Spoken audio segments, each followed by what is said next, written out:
taxaw ak beneen artiste di ko laaj ñu présenté wu tey nag ñu ngi lay nuyu di la ñaan nga présenté wu. waaw asalaamaaleykum man la Korka Ndiaye artiste styliste créatrice de bijoux et accessoires de mode et en même temps je suis peintre ak plasticienne alors dama bokk nag ci groupe bu CPS nga xam ne sunu njiit mooy Adama Boy voilà donc aujourd'hui je suis venu présenter mes deux tableaux bi ñu ngi koy tuddee sans frontières l'art sans frontières bi ci des ma tuddee ko masque bambara mais dans masque bambara nag dama ko tuddee masque bambara mais dafa jur lu bare ci biir ndax vous savez que chaque personne am na masque te nit ki bu masque am génnee dañee ginnaaw yàlla moom rek moo xam boppam moo tax ma tuddee ko masque ndax bu dee masque bambara la on y trouve beaucoup plusieurs façons de masque yu nga xam ni masque yi faj masque yi nga xam ni boo amul doom fertilité daf la koy da lay jox doom masque yu nga xam ni soo bëggee am alal sax am na ci masque yi boo demee ci dëkku bambara yi tel que les pays bu ñuy wax les Peuls du Massina donc c'est ce genre de masque là ñoom laa def mais en même temps wane masque bi nga xam ni moom la nit judduwaalee nga xam ni nit ki du ko neex mel saa yoo dindee masque am rek mu doon leneen waaw c'est dans ce sens-là que j'ai parlé de masque. Ici j'ai parlé de frontières sans limite parce que vous savez j'ai fait une femme, ça pourrait être un homme qui est à la poursuite de l'Eldorado, qui va chercher l'argent alors que l'argent n'est pas facile, tout le monde va vers l'argent. J'ai fait exprès de faire un arbre et cet arbre j'ai mis des fruits en or pour que les gens, parce qu'ils sont toujours épatés par ça, et au fond quand ils arrivent là-bas ils trouvent l'argent en bas parce que ça veut dire il faut travailler pour recevoir de l'argent et ça c'est de l'argent noir et là vous avez vu que c'est le vrai argent qui est là donc en grosso modo damay wax nit ñi daw ngir di wuti ji suñu toogee seen réew dinañu am li ñu bëgg te duñu sonn voilà Thiané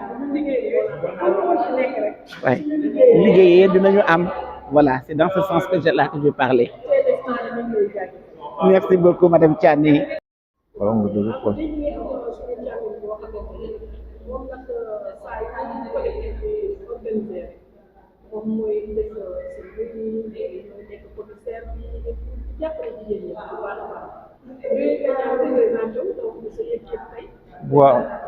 waaw maa ngi tudd Idrissa Diallo di curateur di la nuyu Thiané di nuyu sa mbokku téléspectateur di nuyu téléspectateur yëpp ñi nga xam ne ñu ngi seetaan émission bu am solo bi nga xam ne yaa ngi ko nekk di def donc di comme curateur exposition bi nga xam ne moo nekk fii ci galerie nationale et en passant tam daal di ne galerie nationale tam jigéen moo koy diriger wax dëgg moom tamit wax dëgg mën naa ci wax parce que lu bari fekk na ma fi ba mu toogee ba léegi wax dëgg mu ngi ciy liggéey bu am solo wax dëgg vraiment liggéey bu am solo dalal tey collectif des artistes plasticiens du Sénégal fii ñuy organiser seen exposition prétexte bi nag mooy 8 mars mooy comme li ñuy wax rek sargal jigéen ñi en tout cas ou wax par rapport aux droits ñi nga xam ne jigéen ñi am nañ ko donc muy loo xam ne lu am solo la parce que tamit exposition bi déjà ak thème bi ñu jël éveil des synergies xam nga dafay daal di am solo c'est-à-dire mooy gis-gis yeewu boobu nga xam ne am na en tout cas loo xam ne xamul noo ko expliquer ci wolof donc éveil donc nga daal di ñëw ci synergie daal di dajaloo booloo boobu parce que ay jigéen ci art boo leen boolee dajale leen donc dana am ay xalaat yoo xam ne dana génn en terme de pratique artistique en terme de réflexion artistique donc qui fait que loolu yëpp boo ko dajalee da ngay daal di am dara parce que boo xoolee expo bi moom laay wax ba œuvre yëpp di ñëw en brut lépp ñëw nii yaa ngi naan fan laa jëm ak lan laay am donc est-ce que waaw mais bañu ko tegee mujj nañ am loo xam ne lu am solo la en fait loolu moom mooy synergie boobu mooy dajaloo boobu nga xam ne ku ci nekk dajaloo boobu ku ci nekk li nga am boo ko indee après ñu daal di am lenn loo xam ne day daal di nekk lu am solo et loolu tamit ñuy jaajëfal tam seen collectif bi en l'occurrence seen président Adama Boy wax dëgg moom tamit xam naa yàgg naa liggéey ak ay artistes yore naa galerie Léopold Sédar Senghor village des arts pendant au moins fukki at ak juróom xam naa nekk ak ay artistes lu muy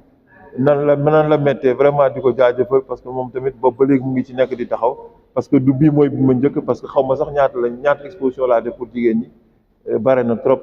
donc xam naa ne moom bii moom en tout cas daal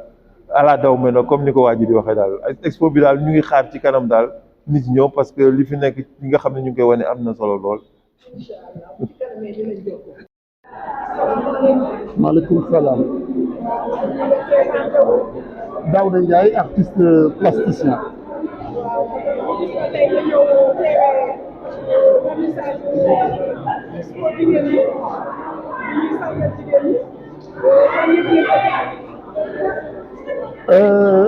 Pour dire vrai toog naa 2 ans yu ma ñëwul vernissage tey semaine bi dama dégg ne jigéen ñi dañuy exposer donc j'ai décidé de venir pour plusieurs raisons du ma ko évoquer fii mais j'avoue que bi ma dugg see ci salle bi j'étais vraiment agréablement surpris dama dugg ci salle bi juste ndaje ak secrétaire général biennale après l'avoir salué je lui ai dit mais ça a une belle gueule affaire bu doy waar c'était surprenant donc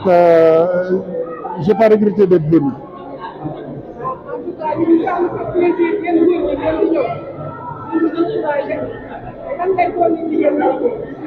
li ngeen dolli mooy ñoom ñi parce que dama seetlu ne occasion yi mel nii war nañ ko gën a multiplier je ne sais pas sous quelle forme mais il faut trouver des prétextes pour que ngeen organiser activités yoo xam ne allant dans le sens de montrer vos œuvres mais ci jigéen ñi di ko def 2-3 fois par an au moins ou même tous les 2 mois au maximum ngeen trouver un prétexte pour teg dara je trouve que ça manque et si leen demoon dans ce sens di ngeen atteindre des niveaux très appréciables.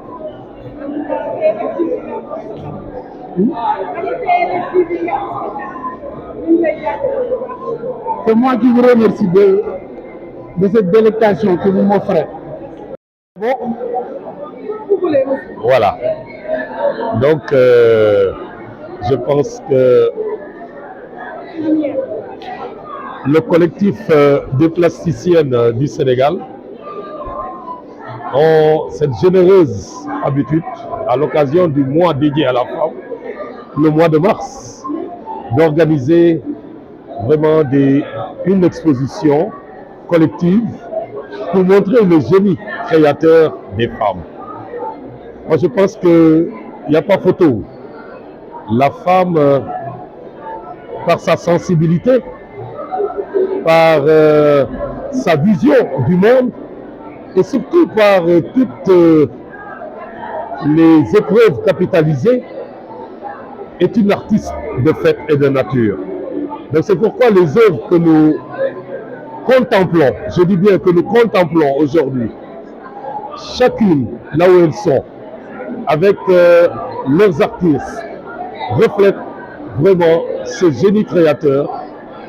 donc qui éblouit et qui vient contribuer pour beaucoup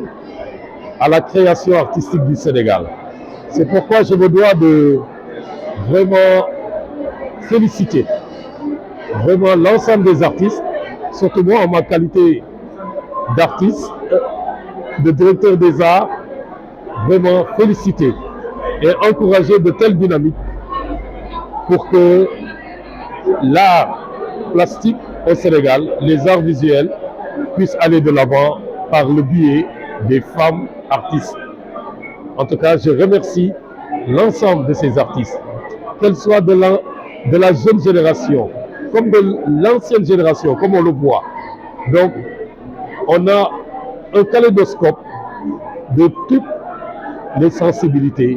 de ces femmes, comme je l'avais dit. En tout cas, félicitations. Merci. Alors moi, c'est Didier Janon de la radio Zig FM. Bon, je suis venu assister à cette exposition que nous avons proposée. Ces gentilles dames très talentueuses. On a beaucoup aimé parce que ça reflète la religion, la culture africaine et la civilisation noire africaine. Et bon, à travers ces tableaux, on peut lire ou savoir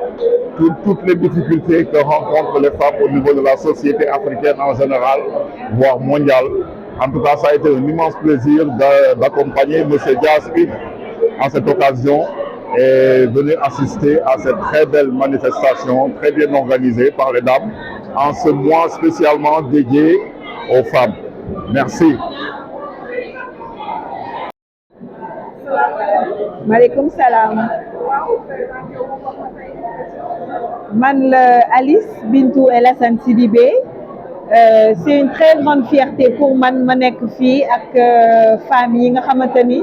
elles sont extraordinaires, elles ont fait un travail vraiment magnifique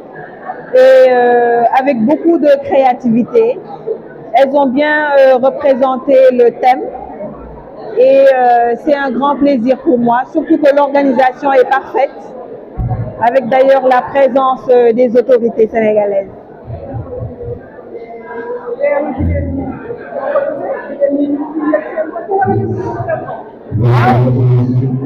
Góoru jigéen ñi occasion la pour wane seen bopp pour ñu xam seen mën-mën ci société surtout sur le plan de l'art nga xam ne art bi dafa laaj benn travail intellectuel bu am solo moo tax kontaan nañu torop ci mois bi parce que jigéen ñi tout le temps ñu ngi leen di ñu ngi constater seen mën-mën seen compétence ak li ñu représenté ci société bi donc 8 mars bi c'est une occasion pour ñu gën a fës pour ñu gën a wane seen mën-mën. Merci.